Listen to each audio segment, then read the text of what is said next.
Winter has a way of hiding the truth. Snow covers the roads, buries footprints, swallows sound. But in the quiet towns of the American North, people whisper about something the cold doesn't hide. The thing that walks when the temperature drops below zero. No face, no voice, no worms. They say it moves like fog, watches from tree lines, and waits for anyone stranded on winter roads. Most call it a myth. But the people who disappeared last year on the Black Ridge Highway weren't swallowed by the storm. They were taken. And tonight, someone else is about to learn that winter doesn't kill you. It lures you in. The storm had arrived earlier than the forecast predicted. By dusk, the temperature had already dropped to a brutal 17 below, and snow fell in thick, blinding sheets that erased everything beyond a few feet. The Black Ridge Highway, normally busy with travelers heading toward the northern towns, was now nothing but a white, empty corridor stretching into darkness. No plows, no headlights, no sound except the wind grinding against the guardrails. That was exactly when Mia Turner's car sputtered, jerked, and died. Her engine had been whining for the last 20 minutes, coughing every time she tried accelerating uphill. But she pushed it, hoping to make it to the next gas station. She hated winter roads. She hated the way snow could mute the world and make even the boldest towns feel abandoned. The moment her dashboard lights shut off, the cold snapped inside the car like a living thing. Mia wrapped her coat tighter and tried the ignition again. Nothing. Just a clicking sound and the dull echo of wind pressing against the windshield. She grabbed her phone, no signal. She wasn't surprised. This highway was infamous for dead zones. Black Ridge was the kind of road emergency crews avoided after dark. The kind of road locals warned each other about in bars with half-serious whispers. The kind of road where, last winter, people vanished without leaving tracks behind. She didn't believe stories like that. But she also wasn't stupid enough to sit in a dead car in a storm that was only getting worse. She needed shelter. Heat. Someone. Anyone. She took a breath and glanced up at the mirrors. Foggy. White. Empty. But something felt off. It wasn't the silence. Winter always stole that. It was the way the snow fell around her car. Like it was moving around something invisible. As if the shape of a person were standing a few feet behind her trunk. She blinked, leaned forward, and wiped the glass with her sleeve. Nothing there. Just drifting snow. Still, she felt watched. She shoved the feeling aside. Fear had a habit of inventing shadows in storms. Mia grabbed her backpack, zipped her coat, and stepped outside. The cold slapped her face instantly, burning her skin with a sharpness that made her eyes water. Her boots sank deep into fresh snow, and the wind clawed at her clothes. She pressed her hood down and started walking toward the dim outline of the emergency phone box about 50 yards ahead. Her steps were muffled. Too muffled. She stopped, looked back. Her footprints trailed behind her, but less than she expected. Snow was filling them in impossibly fast. The storm wasn't that strong. Something else was disturbing the snow around her path, smoothing it over like unseen hands were brushing away her tracks. A chill ran through her chest that had nothing to do with temperature. Mia walked faster. The emergency phone was an old, metal box, rusted, dented, half-frozen shut. She grabbed the handle and tugged. It didn't budge. She yanked harder. The metal screeched, then cracked open violently as if someone had ripped it from the inside. She stumbled back. Inside, the receiver hung by a frayed wire. The hinged door had deep scratches carved into it. Long, uneven, almost frantic, like fingernail marks from someone trying to claw their way out. Her breath trembled. She turned sharply, scanning the empty road. Again, nothing. Just snow. But the air felt wrong. Heavy. Like she'd stepped into a place where sound didn't behave normally anymore. Even the wind seemed to hesitate before passing her. She backed toward her car. Slowly. And then she saw it. Not directly.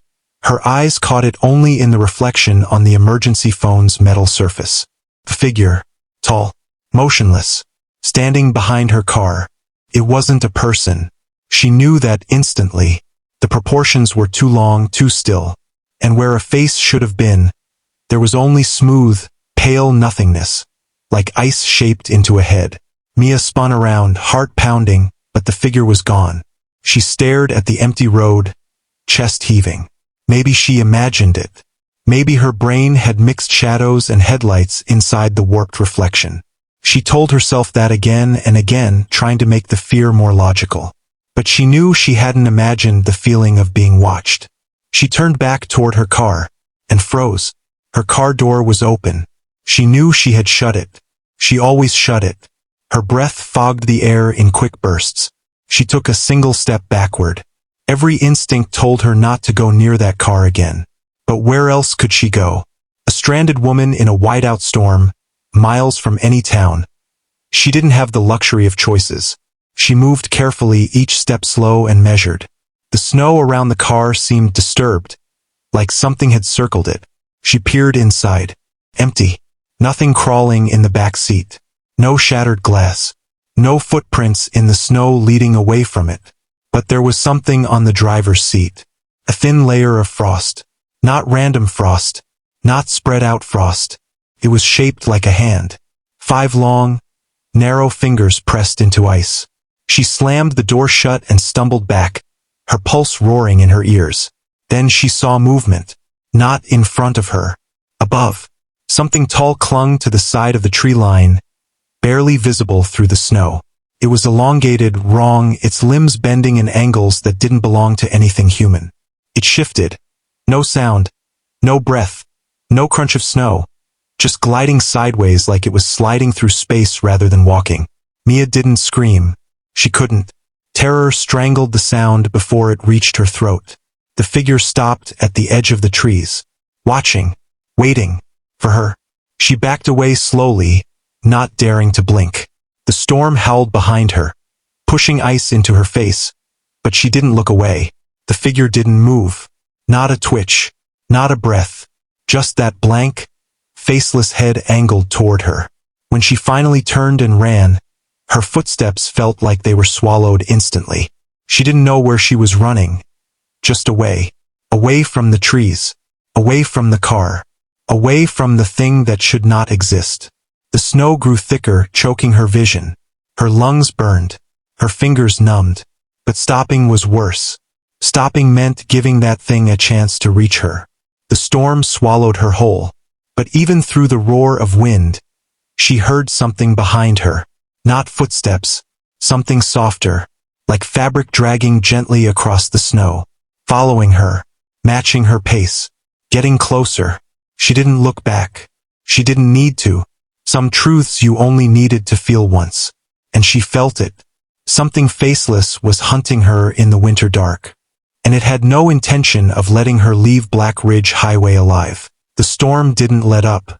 If anything, it became more vicious, pushing against Mia like something alive and intentional. Snow slapped her face, stuck to her lashes, and blurred the world into a swirling tunnel of white. Every breath stabbed her throat with needles of cold. Her legs screamed with each step, boots sinking deeper as the drifts rose. But she kept running. She didn't dare look back. The moment she turned her head, she knew she'd see it.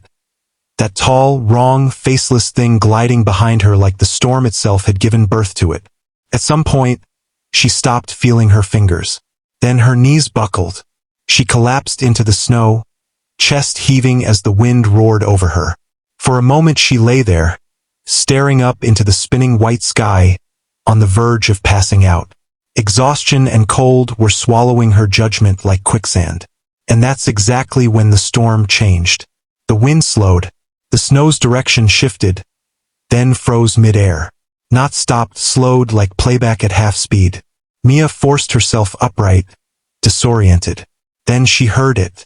A sound that didn't belong to any storm or any world she understood. A soft tapping. Not rhythmic. Not mechanical. Top, top, top. Like a long finger gently knocking on a window. She spun toward the sound. Her heart dropped. Something tall stood only 20 feet away, barely visible through the haze. Not moving, but close enough now that she could see the long silhouette against the snow, and the smooth oval where a face should be. Then the tapping changed. It wasn't